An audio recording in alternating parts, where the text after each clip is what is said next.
Hey YouTubers, Mike Borders with the Mike Borders channel. Thank you for watching. Today we're talking about Chevy Cruze, and we have a coolant leak, unfortunately. And in this video, I want to show you where it's leaking and how bad it's leaking. Let's take a look. Here's the black 2012 Chevy Cruze Eco 1.4 cylinder, and what I want to show you right now, I'm going to start the engine, let the engine warm up, and I'm going to show you exactly where the coolant leak is taking place. At the front of the car, the engine is on and warming up. I'll direct our attention to the left side of the engine, and this is the rubber hose that comes out of your air filter box.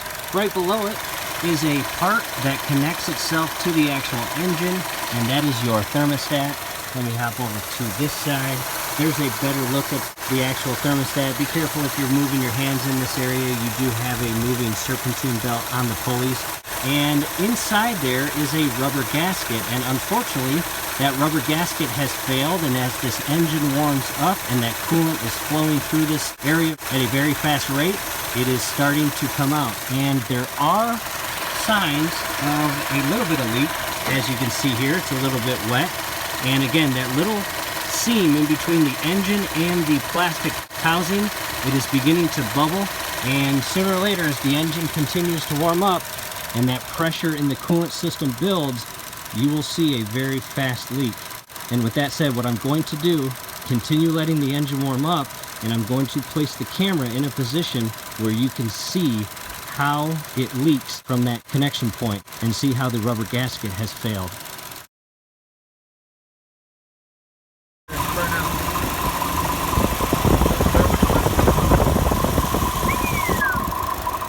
Definitely.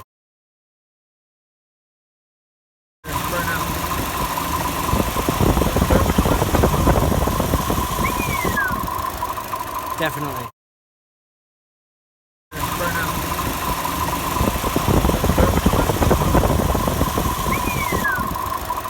Definitely.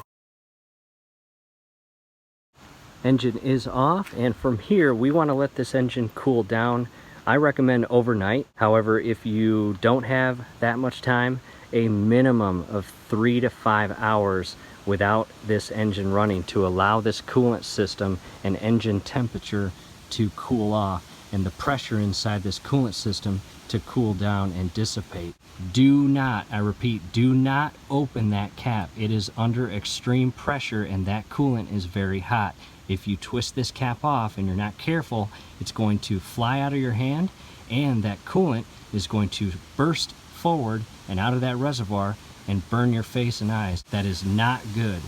So with that said, we are going to run you through the step-by-step process on how to replace this thermostat. However, before that, we want to responsibly and environmentally friendly drain the coolant system. So check out the next video, because there is a proper and safe way to do this. We are going to drain the coolant system. That's it, YouTubers. As you can see, we kind of have an issue and we need to address it immediately. We need to replace that thermostat. So join us at the next video. We are going to walk you through the step-by-step process on how to properly and carefully replace that thermostat. Do us a favor, below the video you will see that thumbs up icon. Click on that, like the video, subscribe to the channel, go to your settings, turn on your YouTube notification bell. Once you do that, every video that we upload, you will be notified. You will be able to stay up to date with us, and that will be awesome. Thanks for watching. We'll see you at the next video.